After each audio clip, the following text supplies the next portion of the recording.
Como estou mentindo para você com estatística, parte 5. Um grande olá a todos, e é então com muita felicidade e com muito aprendizado que a gente vai concluir então a série de como estão mentindo para você com estatística. E esse vídeo vai ter uma surpresa no final dele, então fiquem até lá para ver qual é. Bom, até agora a gente tem seguido o esquema do livro Como Mentir com Estatística, que é um livro de 1954, ou seja, ele é um livro velho, mas ainda assim a gente vê que ele é muito útil para entender como mentem para nós com estatística hoje. Mas, como ele é um livro velho, eu fiz uma adaptada e eu vou dar um método hoje, o método número 9, que é um método que eu observei e que eu queria dar para vocês, que é muito interessante. E, então, no número 10, eu vou fazer um resumo dos capítulos 9 e 10 do livro, que vai servir como uma conclusão para todo esse processo que a gente está tendo de aprender como desmascarar essas mentiras em estatística. Eu espero que vocês estejam gostando muito e aprendendo bastante. E agora então, vamos começar com o final dessa série. Método número 9. Ataque ao inconsciente.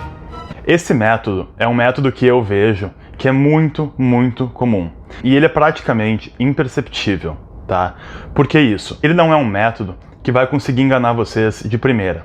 Ele é um método que conta com vários fatores que vão atingindo, que vão atacando o teu inconsciente, para que tu pense uma coisa, para que tu tenha um estado mental alterado, sem perceber que isso acontece. Como assim? Bom, a psicologia social e a neuropsicologia foram campos que cresceram muito no último século. Tá? Então, de 1950 para cá, tiveram muitos desenvolvimentos e muitas descobertas nessas áreas.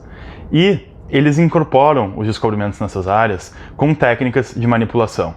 E essas técnicas que eu vou falar agora, elas têm como alvo o nosso inconsciente, ou seja, a gente não percebe que a gente está sendo atacado.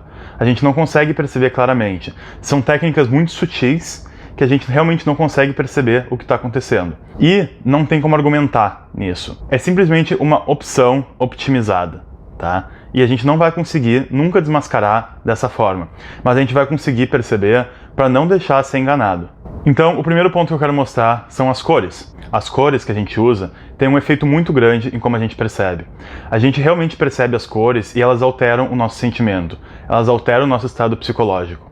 Então, vamos ver aqui, por exemplo, nessa notícia aqui. Cidades com maior mortalidade por Covid-19. Então a gente olha ali que interessante. Em cima está na matéria do bem-estar, tá? Ou seja, a gente vê que a parte do bem-estar está com um azul bem claro. Por quê? Porque o azul é uma cor que te deixa tranquilo. É uma cor tranquilizante.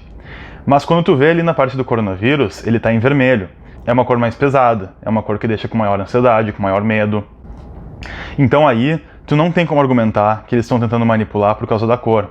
Mas tu vê que tem uma leve jogada de cor que faz com que aumente um pouco os resultados. E de novo, não vai ser um fator que vai manipular vocês. É um conjunto de fatores constantes que vai simplesmente levando a nossa mente a estados psicológicos favoráveis ao que eles querem dizer. Outra técnica muito usada é o jogo de palavras. Então, por exemplo, digamos que eu quero deixar vocês num estado positivo, eu vou falar muitas palavras positivas, como sim, claro, com certeza.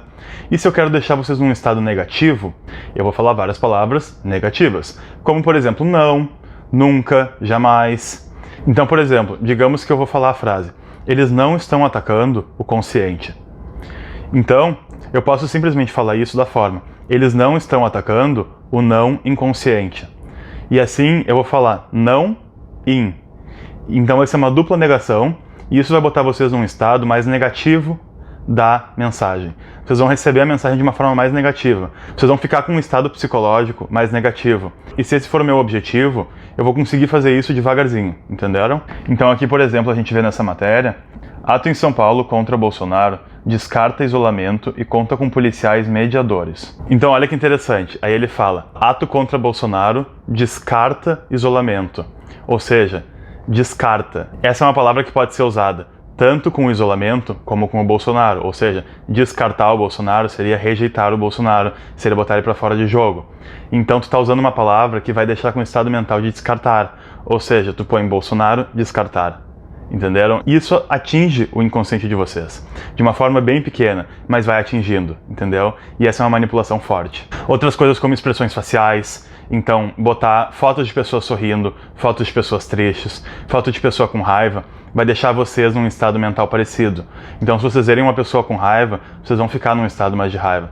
Se vocês verem uma pessoa num estado triste, vocês vão ficar triste. Uma pessoa feliz, vocês vão ficar mais feliz. Então, isso daí é uma forma também de manipular como o estado mental de vocês vai receber a mensagem. E a última técnica, que é a que eu quero chamar muita atenção, é a técnica que em inglês se chama framing, tá? É basicamente como a gente escreve uma coisa. Então, por exemplo, digamos que teve um problema numa estrada que leva para uma cidade de 1000 pessoas, tá? E aí o governo só consegue mandar alimento para 500 pessoas. A única forma de chegar alimento lá é para 500 pessoas. Ou seja, tu pode transmitir essa mensagem como: o governo consegue levar alimentos para 500 pessoas na cidade em tempos de crise, ou tu pode falar: o governo deixa 500 pessoas passando fome na cidade em épocas de crise. A informação é exatamente a mesma, mas a forma que tu fala isso vai alterar como a pessoa vai receber. Isso é muito poderoso. Isso é realmente muito poderoso. Tá? Vamos ver um exemplo aqui. Casos de coronavírus e número de mortes no Brasil em 7 de junho. Então a gente vai ver aqui embaixo 36 mil mortes e 678 mil casos confirmados. Quer dizer, cadê os casos que foram recuperados? Eles simplesmente não botaram, porque os casos recuperados, mais as pessoas que estão doentes, não se curaram ainda, mas também não morreram, estão entre os casos confirmados e as mortes. Mas eles só dão a informação ruim, que são as mortes e os casos confirmados. Ou seja, isso é uma forma de passar a informação do lado negativo. Agora, se a gente olha aqui o site do governo, eles vão botar ali, ó, casos recuperados novos, casos confirmados. A gente vai no site agora do Worldometer e a gente vai ver aqui que eles vão ter então Brasil, casos de coronavírus 678 mil, mortes 36 mil e ali embaixo as pessoas que se curaram 302 mil. Ou seja, é um número bem grande e simplesmente a mídia brasileira escolhe não compartilhar isso. Eu não tenho como dizer para vocês ficarem atentos a tudo, porque são muitas questões. Mas sempre que vocês lerem uma estatística, vejam, será que essa forma que foi apresentada, será que tem outras formas? Será que essa cor aqui foi acidental? Será que essa foto foi acidental? Vão pensando nos detalhes, coisas que geralmente a gente não veria malícia, realmente pode ter. Então vejam todos os detalhes, se não tem um certo esforço para tentar botar a gente num estado psicológico mais concordante com o que eles querem.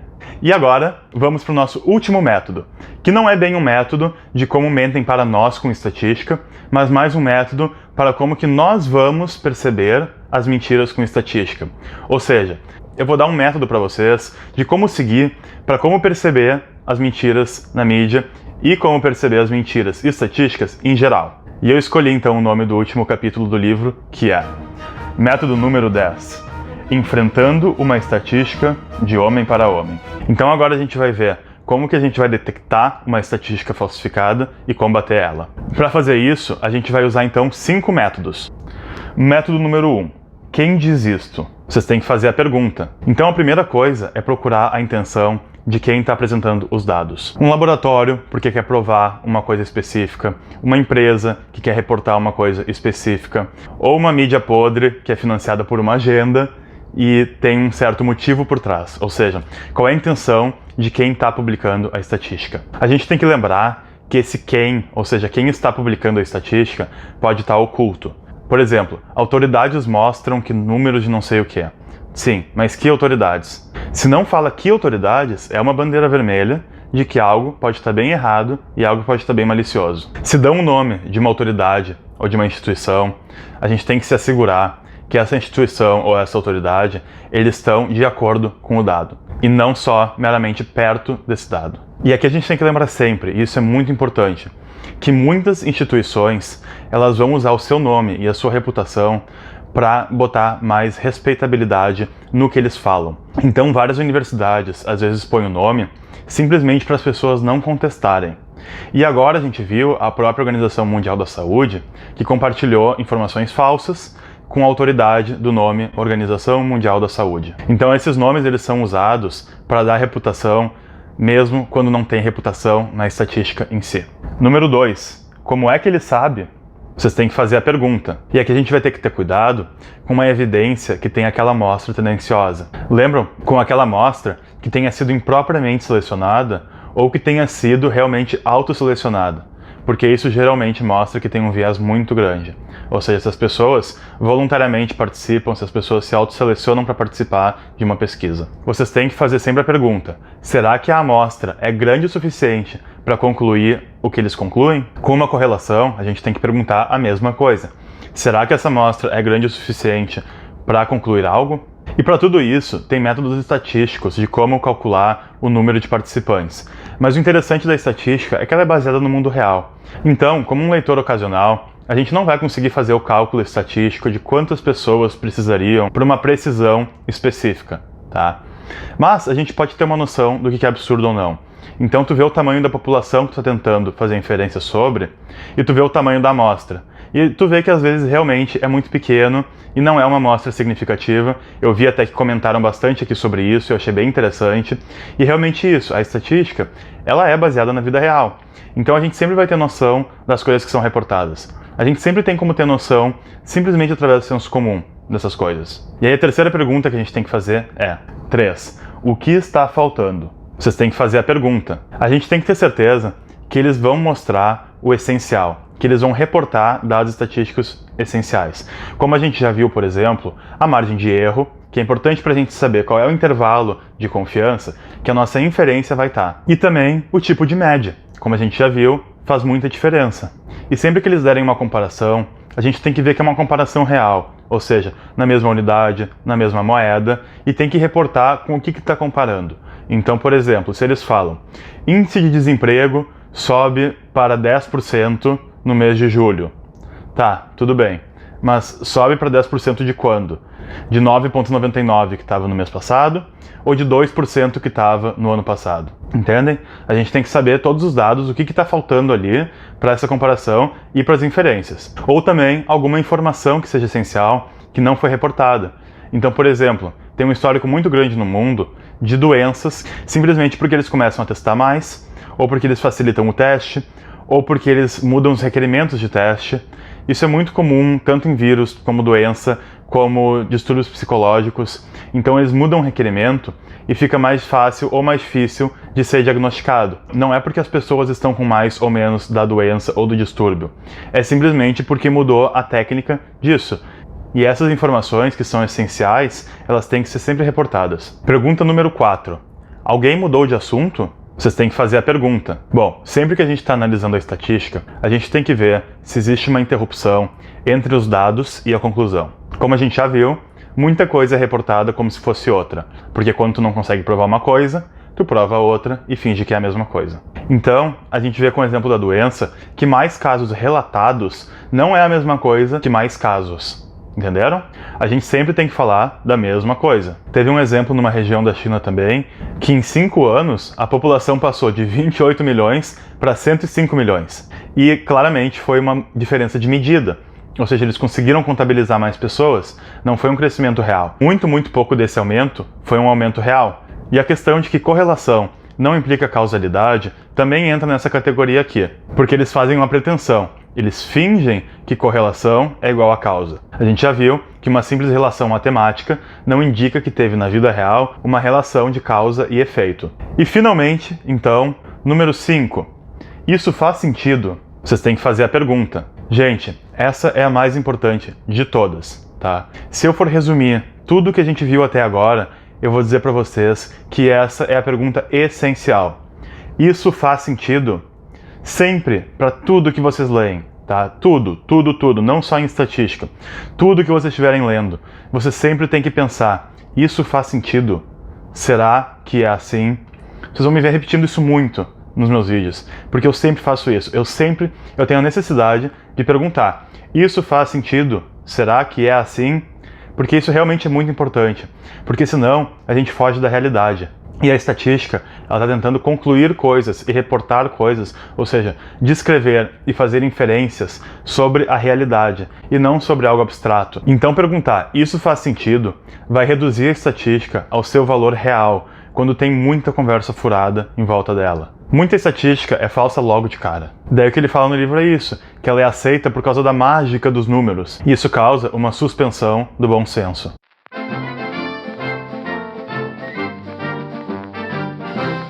E aqui a gente vai entrando então na parte final. Mal informar o povo através da estatística é chamado de manipulação da estatística. Só que muitas vezes não é tudo golpe baixo. Eles não estão tentando realmente manipular. Muitas vezes é simplesmente por incompetência. E nem sempre essa manipulação ela é feita pela pessoa que criou a estatística. Ou seja, muitas vezes é um jornalista que está reportando e usa essa manipulação. Agora, é importante que a gente veja que quando todos os erros estão tendendo a um só lado, quando está um padrão muito claro, aí a gente não pode negar que pode ter uma causa pretensiosa, que pode ter uma malícia, que pode ter uma manipulação intencional por trás. Que é muitas vezes o caso, principalmente na mídia brasileira. Então a conclusão disso tudo é: a estatística é um campo de estudo muito bom. Eu sou apaixonado por estatística, eu gosto muito, é uma forma legal de ver o mundo, ele mostra conhecimentos muito interessantes e assim muito útil. Eu uso muito para estudos próprios.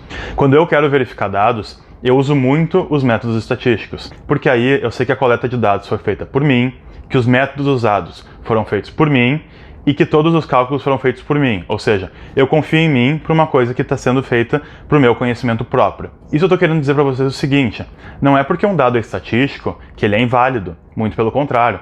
Os dados estatísticos, eles são realmente muito interessantes, mas a gente tem que saber como identificar mentiras. A gente tem que ver quando tem manipulação.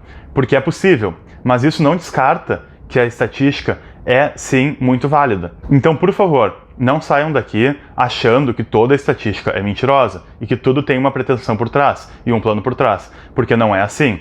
Tem estatísticas que são verdadeiras, mas também tem muita estatística que é mentirosa. E agora então, chegamos no fim dessa série. Eu queria dar os parabéns a todos. E a surpresa, então, que eu fiz pra vocês é: eu vou ter então meu primeiro sorteio aqui do canal, e eu queria contar muito com a participação de vocês. Eu vou sortear o livro Fake News, quando os jornais fingem fazer jornalismo, porque eu acho que tem muito a ver com o tópico dessa série que a gente viu até agora. E eu queria ler pra vocês então o subtítulo do livro. O subtítulo deste livro é, portanto, uma homenagem àqueles jornalistas que se perderam pelo caminho, desiludidos com a verdade, com o jornalismo e com a democracia.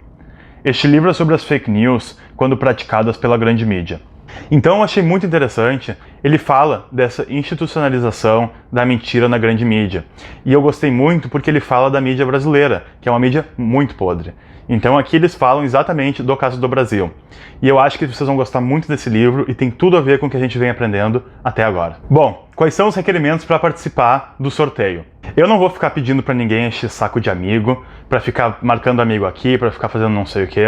Então eu vou pedir o seguinte: primeiro, curtam o canal e, se puderem, curtir os vídeos, tá? Requerimento número 2. Pensem, por consideração e não por obrigação, se vocês não têm 3 amigos que achariam muito interessante o conteúdo desse canal, dessa série de vídeos ou desse canal. E se vierem nomes na cabeça que vocês poderiam compartilhar, eu ficaria muito agradecido se vocês pudessem compartilhar esse canal com eles, porque eu acho que a gente está tratando de material aqui que é realmente muito importante. Eu acredito que vocês agora vão estar muito mais preparados para ler notícias e conseguirem retomar o poder da mente de vocês. Porque, como o lema desse canal, a gente só pensa por si próprio se a mente é nossa. Mas existe um esforço muito grande de fazer com que a gente não consiga pensar, com que a gente não consiga ter a nossa mente. Então, eu gostaria que vocês compartilhassem com os amigos e eu ficaria muito agradecido com isso. E o requerimento número 3, então, é que vocês comentem aqui nos comentários o que vocês mais gostaram, o que vocês acharam mais interessante, o que vocês mais aprenderam com esse curso, com essa série de vídeos. Tentem marcar o comentário de uma forma assim: o que eu achei mais interessante foi, o que eu mais aprendi foi, o que eu mais gostei foi, porque aí eu vou conseguir realmente distinguir quem é que está querendo participar do sorteio e quem está comentando só normalmente. Então, se vocês comentarem o que vocês mais gostaram, vocês já vão estar participando automaticamente do sorteio que vai ser realizado daqui 10 dias. Então é isso, gente. Olha, muito obrigado de coração para vocês que acompanharam a série até aqui. Eu espero que vocês tenham aprendido muito. Se vocês ficaram com alguma dúvida, comentem aqui nos comentários, façam as perguntas, que eu vou estar olhando os comentários para responder para vocês. E eu conto com vocês então para participar do sorteio. Um grande abraço a todos e até o próximo vídeo.